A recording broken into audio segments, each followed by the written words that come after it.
I am done. I'm done with Popok Live. No more Popok Live. It's now The Intersection with Michael Popok. Yes, we're launching a brand new podcast on the back of Popok Live. I'm back, ladies and gentlemen. I'm dedicating the new podcast to my beloved mom who passed away a couple of weeks ago. We had this in the works for a while. She knew about it. And I think she'd be oh so proud of what we built here together on Legal AF and on the MeidasTouch Network. Popok, The Intersection. Guess what I'll be talking about at the intersection of law and politics. You're here for the inaugural podcast. It's on Tuesday nights at 8 p.m. only on the MeidasTouch Network. We do a little bit of rebroadcasting or simulcasting on Legal AF, the YouTube channel. Let's kick it off. Glad to have you here with us all tonight. Well, the new Trump portrait is out. And when you compare it to 2016, boy, time has not been kind to Donald Trump. When I first saw the new Trump portrait, I thought he had actually used one of his mugshots from one of his arrests. Then I got confused, and I thought it was Senator Palpatine from Star Wars in the various episodes until the very end. But no, this is the portrait that Donald Trump has gone with. We're going to put it up here in a moment.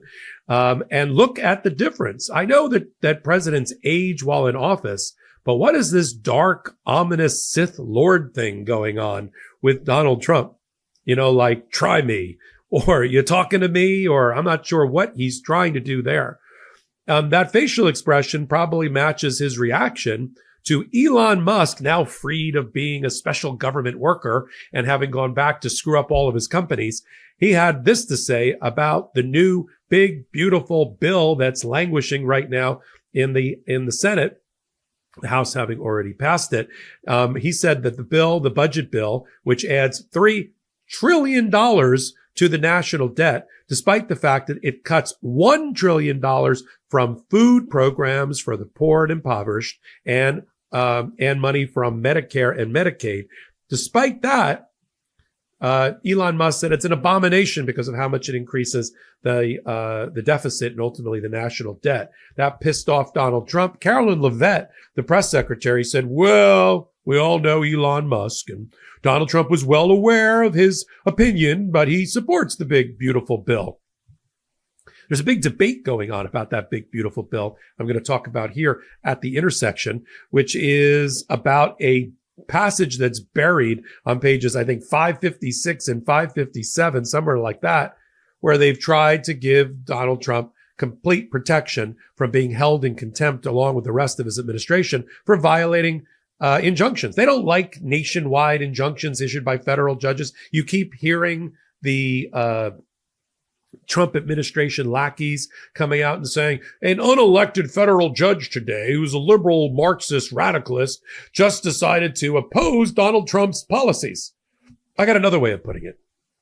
A federal court whose Article 3 powers are properly put to the test by an out of control and rogue president has been trying hard to do some sort of checks and balance and preserve the separation of powers that is part of our Constitution. Of course, they're unelected. That's our federal court system. To continue to call that out shows you have a complete misunderstanding of our checks and balance system. So I'm going to talk about the bill, what's happening in the Senate, and that as well. Then I want to talk about this crypto scandal. Yes, yet another one. It's crypto scandal du jour with Donald Trump. We know that he's using it along with his family to line his pockets with hundreds of billions of dollars before this whole thing is over. And I'm not talking about planet Earth. I'm talking about his administration. And we thought he had just launched a new meme wallet, an electronic wallet to hold all of that cryptocurrency and meme coins that he is using to peddle influence and sell off parts of the presidency and turn the White House into a personal money printing press. And we said, oh, he's launched a wallet. Well, that's legitimate. That's par for the course, I should say.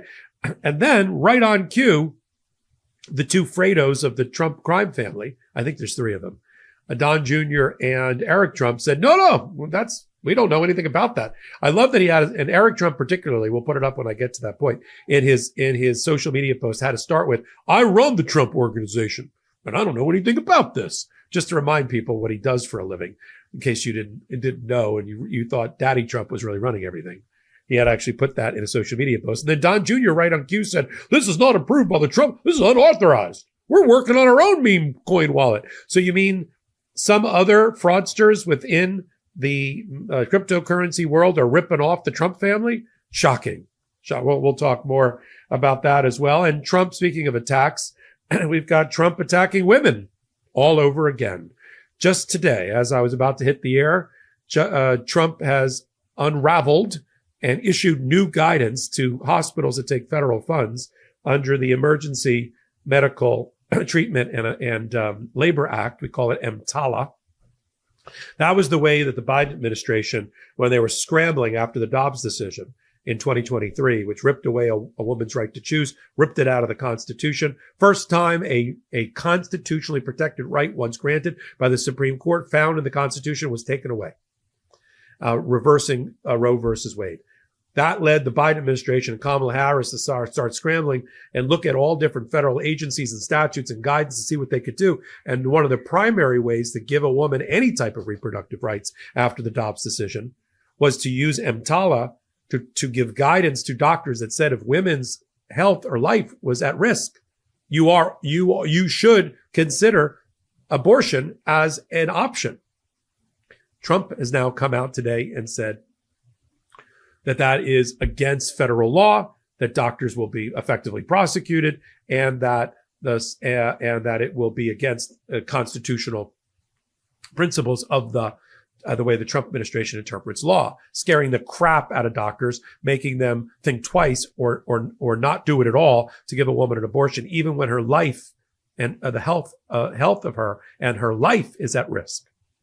And so it was a coordinated attack. I'll cover it later, because at the very same time, a kind of a phony right-wing group decided to dismiss a lawsuit that they had started to attack EMTALA because they knew they got the gift from the Trump administration.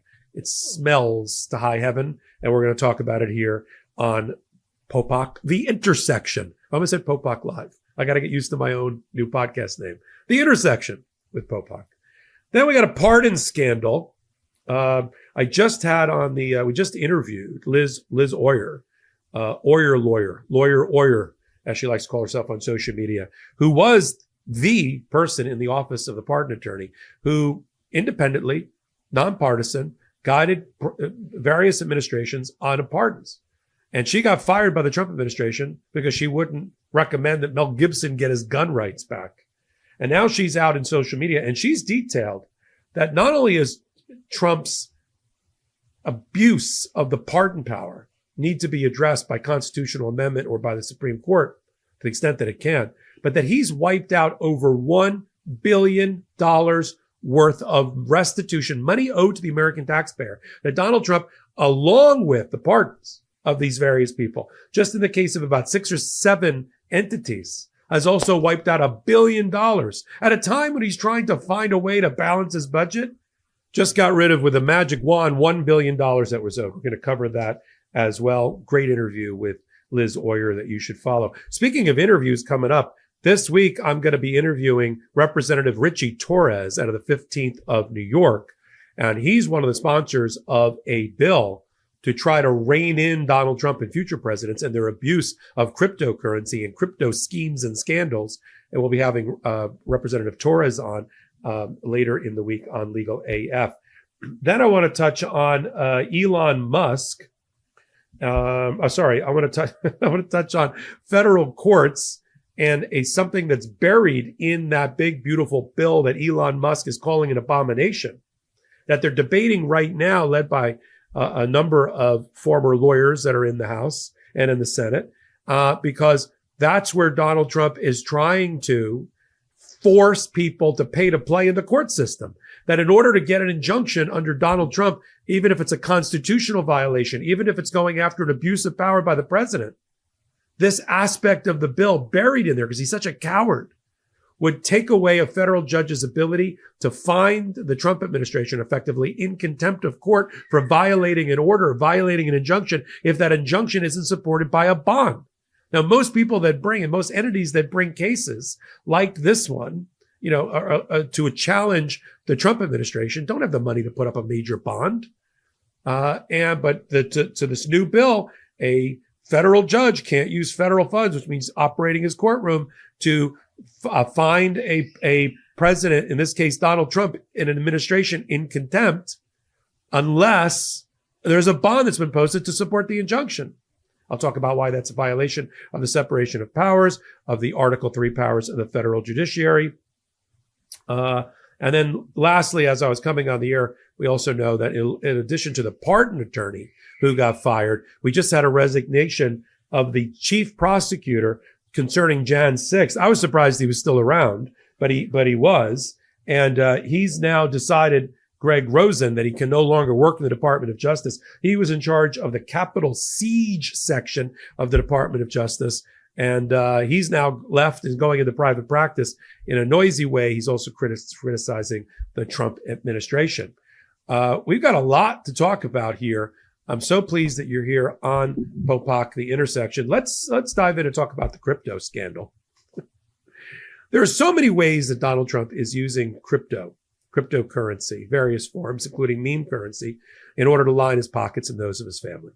Let me count the ways. One, his family owns a leading Bitcoin mining company, right? Cryptocurrency has to be created. It's created through algorithms, complicated math formulas that are that unlock at the end a cryptocurrency or a meme coin. They use a tremendous amount of computing power. Picture server farms that are the size of a small city, and the power that's required for that, and the water to cool, and the rest. That's how you make cryptocurrency. It doesn't have any intrinsic value other than the value that the market places on it on the buy and the sell. So you have to have you have to make cryptocurrency. And so they've bought, the Trump family, a crypto miner, American BTC. That's one aspect, one of the part of the ecosystem of how you make money in cryptocurrency when you're at the Trump level, and how he's made billions of dollars since January doing it. He also can do it by creating meme, M-E-M-E, coins, which have no intrinsic value. A fart coin, I'm not making it up, is actually out there. Shiba Inu is out there. Dogecoin, which is where Elon Musk got the name for his entity. It's a play on his cryptocurrency. These are the worst they're the lowest form of cryptocurrency. They're sort of non-fungible tokens, like those trading cards that Donald Trump loved to, cosplay when he dressed up as an astronaut and a cowboy and a fireman. It was like a bizarre Village People for Donald Trump. Really weird, but they sold because they have value because somebody else wants to buy it. It's like little pieces of art. They had digital signatures. And so a lot of the NFT people got into cryptocurrency because it's very, very similar. It's a sucker's bet. So Trump created a meme coin. Then he created the trading platform for the meme coin. He provided the liquidity pool for the meme coin. And then he pushed the volume of it sort of as a pump and dump scheme, except he never really has to dump. He just needs to pump. It's a pump and pump scheme because he owns the platform. He makes money regardless of the price of the the meme coin, on the buy and the sell. So he wants volume. He wants trading. So he promotes it by having, with your and my taxpayer dollars, hosting dinners that he attends with the great seal of the President of the United States in front of it, in which he brings together 250 of the leading holders of his meme coin in a meme coin wallet, and he pats them on the back. And half of those people, as we know, are foreign investors because they want to buy a piece of the president. They can't do it without violating federal campaign regulations. So they do it by buying his meme coins. And he promotes it because he makes a lot of money on the meme coin, the value of the meme coin, on the buy and sell of the meme coin. And then as we came on the air, we all saw this morning this announcement, $Trump meme coin wallet for sale. Join the waiting list now, with a picture of him at Butler, Pennsylvania with his fist up. And I thought, well, that's legit. I had heard there was something in the works at World Liberty Financial, which Donald Trump owns with his sons, but apparently not his daughters. And along with Steve Witkoff, who's the de facto Secretary of State. He's the guy that runs around to Iran and cuts the nuclear deal. He's the one that dealt with Putin and got his lunch eaten in front of him. It's not Secretary of State. It's Steve Witkoff, golf buddy, developer friend of Donald Trump. And Witkoff got the Trump family into cryptocurrency heavy, including introducing them to a couple of crypto bros. one of which went to jail. And that's what our president of the United States, that's who he's in business with. So I knew that this World Liberty Financial, owned in part by Witkoff and the Sons and Donald Trump, was about to launch a wallet. That's an electronic holder for your electronic money, for lack of a better term. You have to hold it in an account. The account is called a wallet. So they were going to launch some branded wallet. And I said, well, here it is. It's got a $sign Trump in it. Otherwise, kind of an invasion of privacy and a copyright violation. And I looked at who sponsored it, and it was something called Magic Eden, which is a company that was in business with Donald Trump for his NFTs. I thought, all right, well, that sounds legit. Until Eric Jr. posted a social media post, followed on the heels by Don Jr., which said, we don't know anything about this. This is not sanctioned. I run the Trump organization. I don't know anything about this. And Don Jr. said the same thing. It's not sanctioned. We're working on our own. We're working feverishly on it. It's not launched yet. This is an example, apparently, of one of three things happened-ish. Magic Eden had a business deal, at least a handshake, with somebody in Trump world and felt like they could use the likeness and the $sign Trump. That's just the way I like my American presidents, who spell their name with a $sign. Yeah. Like Kash Patel also, who puts an $sign in all of his, when he was selling all his crap before he became FBI director. So I think Magic Eden had a deal in principle, and they mocked up this wallet announcement. They put the Butler, Pennsylvania photo there and with the Trump name and the waiting list, and they launched. Except either the Trump person, including Donald Trump, that gave him the green light, didn't clear it with Don Jr. and Eric, who were about to launch their own wallet, because you can have more than one wallet. And that led them to have to scramble. So that's one example. Second is they just ripped off the Trump family. That could happen. This is the wild, wild, unregulated west of cryptocurrency. It is possible that the Trump family just got ripped off, which is cosmic justice that would happen. That you got ripped off in this unregulated world. It's unregulated because Donald Trump doesn't want to regulate it. He's removed all the Department of Justice protections. He's got rid of all the laws. He got the Securities and Exchange Commission out of the business of regulating cryptocurrency. He never stood up a cryptocurrency regulator because he doesn't want one. He packed his cabinet, including his Commerce Secretary, Howard Lutnick, with cryptocurrency acolytes. I mean, Cantor Fitzgerald, the company owned by the Commerce Secretary, now by his two sons, who are like under 30 and never worked a hard day in their life. But in any event, they're heavy into cryptocurrency in every way, shape, or form.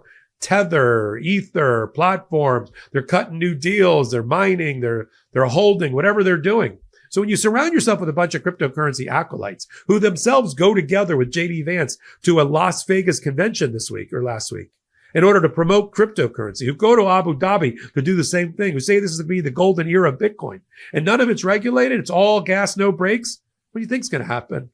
Many of the people that are in this business are unscrupulous. I know that's shocking to people. I know a lot of people that are heavily invested in cryptocurrency. I know a lot of people who want to believe that it's going to be their ticket out and they'll make billions of dollars. I know people that went to the New York cryptocurrency convention around the same time as the Vegas one, where they were, rubbing elbows with Eric Adams, the mayor that should be in jail in New York, and all of that. Except he got the Trump administration to dismiss with prejudice his indictment. So I get it. Okay. I invested a couple of shekels in cryptocurrency early on. I have family members that worked in cryptocurrency until their company went completely belly up and got defrauded a couple of times and put out of business. And I know the types of people that are involved in this industry. So it's no shock to me that either Trump screwed the Sons and didn't tell him he cut a deal with Magic Garden, which is my first thought, or Magic Garden is ripping off the Trump family. Either way, we'll continue to follow it. You know where. There's a number of places you can follow what I do and things related to the intersection of law and politics. First of all, Legal AF, the YouTube channel, is up and running for over 8 months. We've got 12 amazing contributors there. I just added Renato and Asha and their show, It's Complicated. They make it so not complicated. It's a great podcast.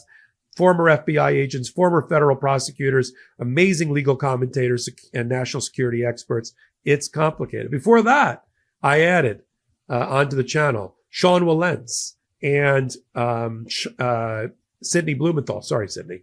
In a podcast, in a playlist they call the Court of History, the highest court in the land, where they, as historians and journalists and researchers, put into historical context all that we're watching with the Trump administration. And it's important.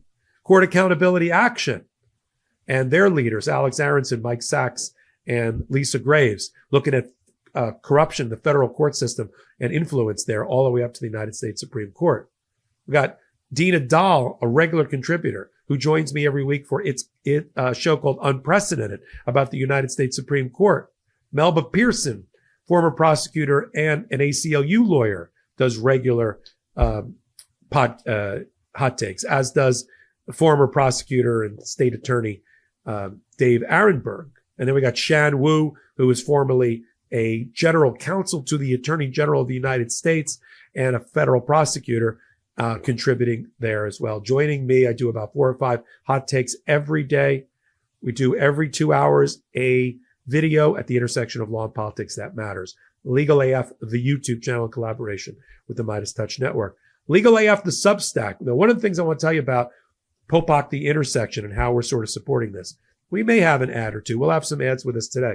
But on the full, complete launch, and once we have the RSS feed, the audio feed of the intersection up and running, it's really going to be user supported, sort of like public broadcasting, PBS. And Substack is one way to support what we do here. So I'm going to encourage you to go over to the Legal AF Substack.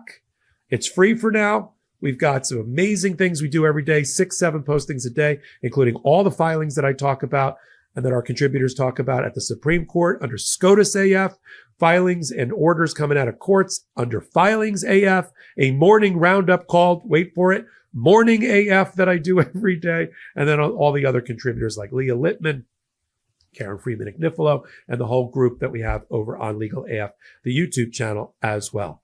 The other ways, of course, to support what we do is through the Legal AF, the podcast, every Wednesday and Saturday at 8 p.m. Eastern Time, only on the MeidasTouch Network.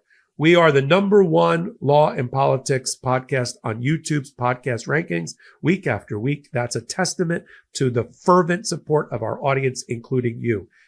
So we're a little bit light on the audio, though. I'd like a little more audio downloads. It helps us in the rankings and the ratings, keeps us on the air for Legal AF, the podcast that I do with Ben Meisalis on Saturdays and Karen Freeman-Agnifilo. And then we've got, at least for now, our pro-democracy sponsors that we handpick through Jordy Meisalis over on the Brothers side, and all come together to support my new launch of The Intersection. And here's a word from them now. As a kid, I loved eating cereal, but as an adult, I don't want all that sugar. And most cereals don't give me the protein I need. Then I found Magic Spoon, a nostalgically delicious cereal that tastes just like my childhood favorites, but without the sugar and with a ton of protein. And if you're already a Magic Spoon fan, I've got big news. Magic Spoon has turned their super popular cereal into high-protein treats that are light, crispy, and taste just like those classic crunchy cereal bars. Magic Spoon's brand new treats are so delicious and have already become my favorite before or after gym snack. Magic Spoon has literally changed the way we view our pantry in my family. Now, when my wife and I are looking for a quick high-protein snack that makes us instantly nostalgic with that warm and fuzzy comfort food feeling, we reach for Magic Spoon's new cereal bars. Every serving of Magic Spoon cereal has 13 grams of protein, 0 grams of sugar, and 4 grams of net carbs, so you can feel good about what you're eating. The most popular flavors are fruity and cocoa, and there's so many more. Magic Spoon's brand new treats are crispy, crunchy, airy, and an easy way to get 12 grams of protein on the go. And for the first time ever, Magic Spoon treats are available in grocery stores with delicious flavors like marshmallow and chocolatey peanut butter. Magic Spoon treats have replaced all my other bars. Just the right balance of delicious flavor, great mouthfeel and texture, and the best part, they are high in protein and low in carbs. Don't tell my wife, but after a long day of legal AF video recording and research, Magic Spoon has become my occasional midnight snack treat. Honey, we're out of Magic Spoon again, a common refrain in my household. Get $5 off your next order at magicspoon.com/legalaf or look for Magic Spoon on Amazon or in your nearest grocery store. That's magicspoon.com/legalaf for $5 off. Magic Spoon. Hold on to the dream. Before our next sponsor, Laundry Sauce, I thought, well, I don't really have a choice other than Ocean Breeze or Meadows Spraying laundry detergent for my clothes. And let's be real, guys, doing laundry, well, sucks. But what doesn't have to suck is your laundry detergent. That's why Laundry Sauce has created the world's best smelling laundry pods. So your clothes don't have to smell like your grandmother's perfume anymore. Imagine stepping into a room smelling like Australian sandalwood. This rugged, warm, earthy scent is guaranteed to get you compliments with every hug. And warning, using Laundry Sauce will cause you to be known as the guy who always smells amazing. And I hope that's okay with you. Don't stress about remembering to put on cologne because everything you run through the wash will now have a cologne quality scent. Each Laundry Sauce pod is highly concentrated with more advanced cleaning power than traditional liquid laundry detergents and is enriched with bioenzymes. They don't just smell incredible. They tackle the toughest stains while also reviving fabrics. For a limited time only, our listeners get 20% off your entire order when you use code LegalAF20 at LaundrySauce.com. That's 20% off your order at LaundrySauce.com with promo code LegalAF20. It's time to get saucy. Laundry Sauce's jumbo-sized laundry pods are ultra concentrated with more cleaning power per ounce than typical watered-down laundry detergents. They don't just smell incredible, they also tackle the toughest stains without harsh chemicals that degrade your fabrics. Look, Laundry Sauce just launched their newest expertly crafted scent, Oregon Mint. The Oregon Mint is sourced ethically, sustainably, and transparently through Essex Mint Farms in Oregon, one of the largest mint farms on earth. Feel transported to an herb garden by the sea and have distinctly clean and refreshing laundry like never before with this one-of-a-kind limited release scent. Put your new luxury laundry obsession on autopilot and save an extra 15 to 20% off every order when you subscribe. Maybe the best part about Laundry Sauce, they offer a full money-back guarantee. If you don't get better smelling, cleaner laundry, you get a full refund. No questions asked. For a limited time, our listeners get 20% off your entire order when you use code LegalAF20 at LaundrySauce.com. That's 20% off your order at LaundrySauce.com with promo code LegalAF20. After you purchase, they're going to ask you where you heard about them. Please support our show. Tell them we sent you. Smell good, look good, feel good with Laundry Sauce. Welcome back to The Intersection with Michael Popok. I appreciate you being here as we build our audience for this new podcast here on the MeidasTouch Network. Trump attacks. Let's dive into Trump attacks. Earlier in the week, or late last week, we get word that there's been a falling out with Trump and Leonard Leo and the Federalist Society, which is shocking because the Federalist Society and all of its tentacles, and there's dozens of shadowy organizations run by Leonard Leo, who is one of the co-founders of the Federalist Society and runs it with a couple of $1 billion at stake, is the reason that we have such a right-wing federal judiciary up to the United States Supreme Court. He worked hand in glove with Donald Trump, who basically outsourced federal judges to him, and along with Mitch McConnell, got all these people involved, got all these people nominated and confirmed. Now, on the flip side of that, the real conservatives are at odds with MAGA, and there's a falling out that's broken out in public. And real conservatives have attacked Donald Trump and his latest decision, for instance, to put Emil Bove, his former criminal defense lawyer, into a plum appellate court position on the Third Circuit, which covers New Jersey and Pennsylvania. And they're not shy about it. They said he's unqualified, he's a political hack, and he has no place being on the court. That pissed off Donald Trump. who went after Leonard Leo and the rest, and it broke out into the open. What does that mean? It means that MAGA is not monolithic, and there are ways to defeat it. To continue the Star Wars theme, there's a way to destroy the Death Star. And using the division and this split, this schism between MAGA and the Federalist Society is one way we can do it and exploit that. And so now it looks like for the 45 or so judges that Biden couldn't fill, that Trump is going to be filling over the next several months, plus another couple of hundred before the Trump administration is over, with senior status judges opening up new spots for Donald Trump to appoint federal judges.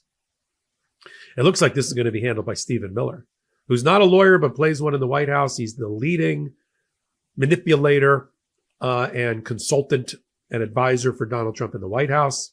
He came up with all of the immigration plan first time around, putting kids in cages, came up with using the Alien Enemies Act, the deportation, the putting people in gulags, foreign gulags. That's all out of the fevered mind and the weird stew of Stephen Miller. So he's going to be the one, I'm sure, with some other MAGA who are going to be providing advice, if that's the right word, to Donald Trump about federal court appointees. And they're going to be more extreme. There's going to be litmus tests, because Donald Trump has complained, we have new reporting internally, that he's very disappointed with the Supreme Court because the ones that he put on are not adequately protecting his policies. That's his view. So we have that attack. And then the second attack is we have the attack on women by Donald Trump once again. It wasn't enough that he takes complete credit for getting Gorsuch and Kavanaugh and Amy Coney Barrett onto the court, finally getting the numbers in order to defeat Roe versus Wade and rip away a constitutional right of a woman to choose. That wasn't enough. He and his groups want to make sure that even in the states where he said, well, we'll just leave it to the states, but they don't want to leave it to the states. They want to manipulate that playing field as well. They want to go after state court justices, Supreme Court justices at the state level. They want to try to monkey around with the election process for those judges. You already had Elon Musk spend $20 million to try to buy a Supreme Court justice seat in Wisconsin. They tried to interfere in North Carolina with the North Carolina Supreme Court seat. And so that's the fight is going on at the state level and the state constitution level. But that's not all. Trump today announced that he's reversing the policy of Joe Biden and Kamala Harris that interpreted EMTALA, the Emergency Medical Treatment and Labor Act, which is the major bulwark that Biden used to protect women after the Dobbs decision in 2023. That EMTALA, according to Trump, in giving guidance to hospitals that take in federal funds, that they will not be able, and they should not consider using an abortion, even if the life of the mother is at risk. Let me let that land on the table. Donald Trump is paying off his debts to the Christian right and other anti-abortion groups by now reversing the guidance for EMTALA, putting doctors under the gun and under the sword of Damocles if they decide under their Hippocratic oath that they have to do no harm and they have to support women and make sure they don't die by giving them an abortion. They could be facing prosecution. They could be facing cutoff of federal funding. And this is because at the Supreme Court a year ago, almost today, they sent back to lower courts in Iowa and other places, rather than make a decision about EMTALA and whether it is proper statutory guidance or not by the then president. That's still making its way up back to the United States Supreme Court about whether a woman has a right to expect that a doctor to save her life is going to give her abortion or not. And this was an orchestrated attack because Trump also knew that there was a phony Catholic group. I don't mean phony Catholics. I mean a group that's phony that was created just to bring a lawsuit. Catholic doctors bring a suit in the Middle District of Tennessee challenging the EMTALA guidance of Biden. And as soon as the guidance changed under Trump, and as soon as the American Civil Liberties Union intervened in the case, right, then they got what they wanted. They dismissed the case because they didn't want to risk making bad law. A bad law for them, I mean. And so it's unceasing. It's unending.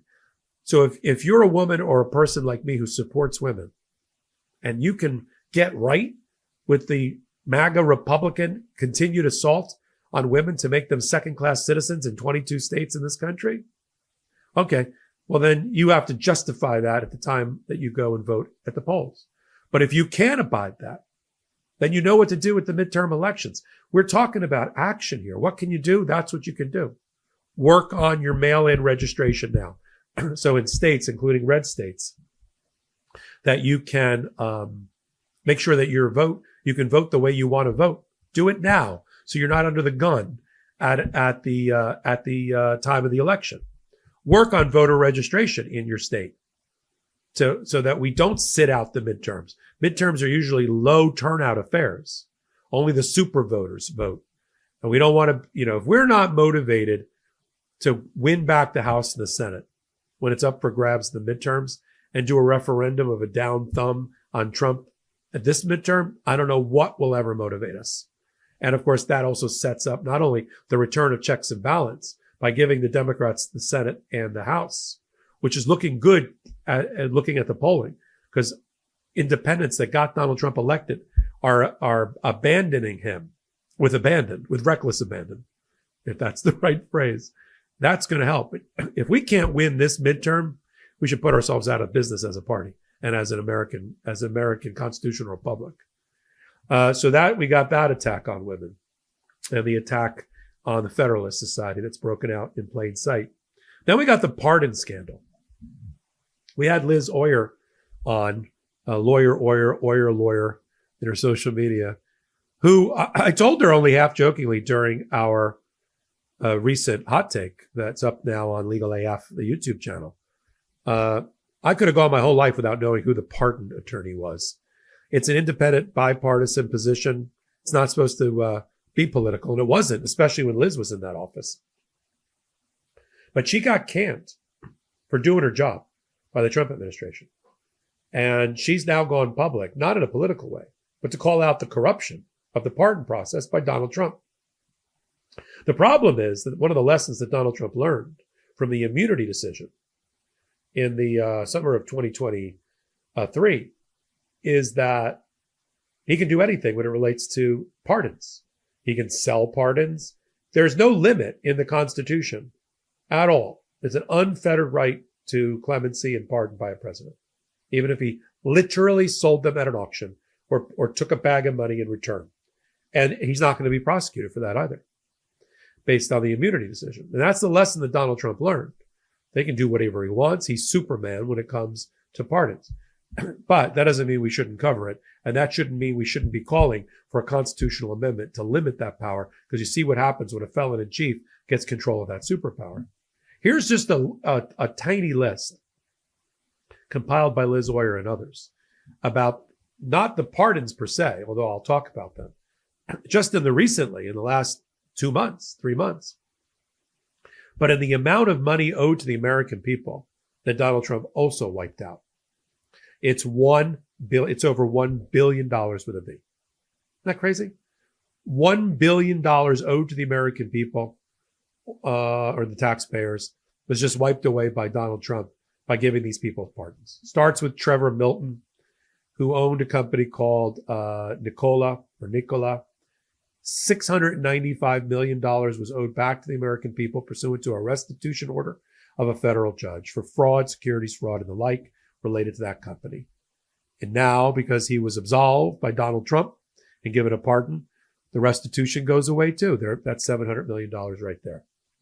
Then you got a company called BitNex, which ran a cryptocurrency trading platform called BitNex Crypto. And there, they were ordered to pay a $100 million fine under violations of the Bank Secrecy Act, right? Nobody knew who was trading. They didn't know their customer. They didn't comply with anti-money laundering and the Patriot Act to make sure that foreign bad guys weren't using the cryptocurrency platform, and they were sanctioned as a result. Donald Trump wiped away that $100 million sanction. That would have went to the American taxpayer and to the general treasury. How about Michelle Fiore, an elected official in Las Vegas, Nevada, who stole $70,000 from a charity that was supposed to go for a police memorial, and she used it for cosmetic surgery, among other things. She got a get out of jail free card, and so did the $70,000 that she owed in restitution related to that. Paul Walczak, his mother, who was a healthcare executive who defrauded the company and his own employees to the tune of $4 million. His own mother went to Mar-a-Lago, paid $1 million to get in the door, that went to Donald Trump and his organizations, and walked out with a pardon for her son and the wipeout of the $4 million that she owed. That's pretty good. Paid $1 million, wiped out $4 million worth of debt, and got her son out of jail. Same thing with Nicola. Trevor Milton donated to Donald Trump in the hundreds of thousands of dollars and turned that into a $700 million savings. I haven't even gotten to the Chrisleys yet. Remember them growing up? Chrisley knows best, all that other BS. Well, before they became reality TV stars, and all of the trappings of being super rich and super wealthy was all a sham, was all a fraud, was all a Potemkin village. They stole $30 million from banks in a bank swindle, in mortgage and loan fraud. Not anymore, because Savannah Chrisley gave a speech, and she's pretty, I guess, at the Republican National Convention. Donald Trump waved the magic wand, gave her parents a pardon, and then wiped out the money they owed to the banks, the $30 million. Then you've got the Jan 6th insurrectionists. If you add up all the fines there, they owed $1.5 million to the American Treasury. Do the math. It's over $1 billion. So we talk a lot about corruption and pardons, but talk about the money that Donald Trump just made disappear. Remember that while you're voting, because his big, beautiful budget is trying to cut a couple of $1 trillion out of Medicare, Medicaid, and food programs for the impoverished. That's why even Elon Musk was like, this is an abomination. I'm sure he had another word in mind. So that's the pardon scandal. You're here, in case you just wandered in, to Popok, The Intersection, a new podcast here on the MeidasTouch Network. I appreciate you being here as part of our audience. This is just another contribution, but it's one that I can do sort of solo to cover all the topics that I want. I love doing my work with my co-anchors. I wouldn't trade it for the world. Ben Mysalis on Saturdays on Legal AF, Karen Friedman Agnifilo on Wednesdays, and other work collaboratively that I do on the Legal AF YouTube channel. But I do like to kind of like no holds barred, not blowing smoke or sunshine, Michael Popok version here on The Intersection as well. Let's talk about federal courts and injunctions as we round out The Intersection for this Tuesday.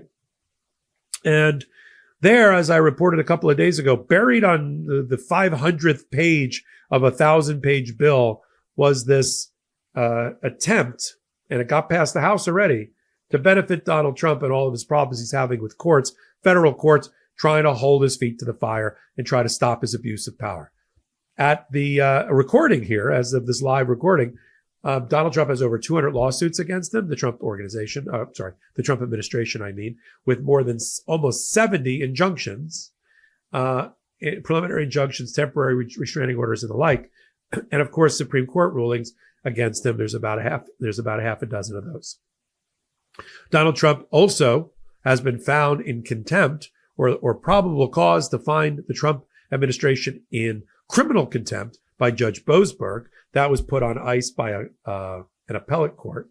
And then you've got right now, as we speak, Judge Zinnes in Maryland in the Abrego Garcia case, getting pretty close to finding the Trump administration in contempt for failing to both advise her as ordered by the United States Supreme Court about what they're doing, which is nothing, to facilitate the return of Abrego Garcia from the jails of El Salvador, and in violation of that order. Now, what this bill that's been passed in the House and gone off to the Senate and is the subject of these cross-examination hearings by the Democrats in the Senate and the Senate Judiciary Committee, where the bill sits for now, is whether MAGA can benefit Donald Trump by making it harder for federal judges to find the Trump administration in contempt because they violate an injunction if the injunction is not supported by a bond. Let me break that down for you. In order to get an injunction, temporary restraining order or preliminary injunction, in normal situations, when constitutional rights and presidential power is not at issue, if I was just a civil litigant trying to get an injunction against another commercial entity, I would likely have to post a bond. What's the bond for? It's supposed to be the amount. It is supposed to be the amount of calculated potential damages if it turns out at the end of the case that the judge was wrong about issuing the injunction, what we call an improvidently issued injunction, to compensate that party for the damage they incurred for the year or more that the injunction was against them. And it could be $1, it could be $100 million or more. It depends on the injunction and how much money is at risk. That's in a normal civil case. But judges have generally interpreted that when a party comes in, and it may be a party that doesn't have a lot of money, but has a very good argument about a constitutional violation by a branch of government, in this case, the president, they don't need to post a bond. And that's consistent with state court practice, which I've practiced as well, where you don't need to get a bond against a government. That is sort of standard play here in America. Donald Trump doesn't like that. So they figured out, since Congress has a lot of intersection, to use the podcast title for today, with the federal courts in their Article 1 position intersecting with the Article 3 powers of federal judges. How? They fund it, right? Because they're the purse, Congress. So Congress funds the federal courts. That's one. Congress can change laws. Federal courts, by and large, besides the Constitution, interpret the laws made by Congress. That's the second way they intersect. The third way they intersect is that the Congress can pass, with guidance from judges, rules of civil procedure and criminal procedure. They can also react to Supreme Court decisions and pass laws to limit federal judges in certain areas. They create laws about class actions, the Congress does, about collective actions, about other things. They can set statute of limitations that courts have to apply for when the timing to bring a case, a federal case. They can do all that. What I don't believe that they can do is limit the ability of an Article 3 judge to issue an injunction. And then if that injunction doesn't have a bond, this new bill would say, well, no bond? Well, then a violation of it doesn't matter, and you can't get us in contempt. If a judge can't find a party in contempt for violating for violating an injunction, then it's completely toothless. Then you might as well get rid of injunctions. Now, it doesn't try to set the amount of the bond, but the fact that they're even interfering with a judge's ability to set a bond or not set a bond in order to support an injunction, which would be the basis for a violation in a contempt order, is a violation, in my view, of the Article 3 powers of a judge and the separation of powers. There are limits to what a Congress can do to tell a judge how to rule and how to set up his or her toolbox of remedies. Judges have inherent authority, even if there wasn't, and that's the other thing that they're missing. Judges have inherent authority under other statutes to issue orders of contempt. I call it contumacious conduct. Sometimes you hear it as contemptuous conduct, but in law, it's usually contumacious. Judges have inherent authority to regulate and administer their own courtrooms, even if there isn't a statute that says that, or a law that says that. And so I think they still have that power, because you can't have, well, let's play this out in a thought experiment. You can't have like Pam Bondi or somebody from the Department of Justice like Todd Blanche sit in the back of the room and start heckling the judge, oh no, I don't like that ruling. Rule this way. You can't force their hand. They have to be independent. You can't undermine the independence of the federal judiciary. And that's what I believe this does. And this has been hotly debated in the Senate. Right through the time of this recording. Where I think it comes out is I think it gets struck from the bill in order for the Senate to approve it and then reconcile it with the House bill and then send it to Donald Trump, the big, beautiful bill that he's waiting on.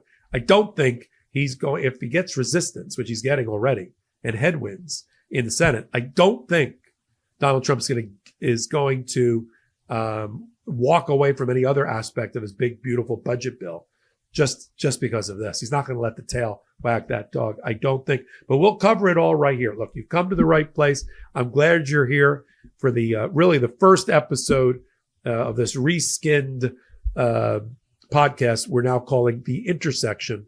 Many ways to support what we do, as you already know. Follow us on Legal AF, the YouTube channel, a dozen or so hot takes every day with 12 different contributors. I do a lot of the work, but I curate the rest at the intersection of law and politics, along with the MeidasTouch Network. Legal AF, the YouTube channel, Legal AF MTN. Come on over there, hit the subscribe button. Legal AF, the Substack. Yep. You like all of our things we talk about at the intersection of law and politics, come over there. We've got written work. We've got videos. We've got ad-free versions of things. We've got the morning briefing by me called Morning AF. We got court filings, all because we want to be the clearinghouse. We want to be one-stop shopping for all things law and politics, and Legal AF Substack helps us do that. And then, of course, we've got Legal AF, the podcast at the intersection of law and politics, Wednesdays and Saturdays at 8 p.m. Eastern time, right here on the MeidasTouch Network. So those are the ways to support us. I appreciate you being here. And until my next hot take, until my next Legal AF midweek on Wednesday and Saturday with Ben Mysalis and all the work we do on Legal AF, the YouTube, I'm Michael Popok, and I'm reporting. I'm Michael Popok, and I got some big news for our audience. Most of you know me as the co-founder of MeidasTouch's Legal AF and the Legal AF YouTube channel, or as a 35-year national trial lawyer. Now, building on what we started together on Legal AF, I've launched a new law firm, the Popok Firm, dedicated to obtaining justice through compassionate and zealous legal representation. At the Popok Firm, we are focused on obtaining justice for those who have been injured or damaged by a life-altering event by securing the highest dollar recoveries. I've been tirelessly fighting for justice for the last 35 years, so my own law firm organically building on my Legal AF work just feels right. And I've handpicked a team of top-tier trial fighters and settlement experts throughout all 50 states known as big auto injury attorneys who have the know-how to beat heartless insurance companies, corporations, government entities, and their attorneys. Big Auto's attorneys working with my firm are rock stars in their respective states and collectively responsible for billions of dollars in recoveries. So if you or a loved one have been on the wrong side of a catastrophic auto, motor vehicle, rideshare, or truck accident, suffered a personal injury, or been the victim of medical malpractice, employment harassment or discrimination, or suffered a violation of your civil and constitutional rights, then contact the Popok Firm today at 1-877-POPOK-AF or by visiting my website at www.thepopokfirm.com and fill out a free case evaluation form. And if we determine that you have a case and you sign with us, we don't get paid unless you do. The Popok Firm, fighting for your justice every step.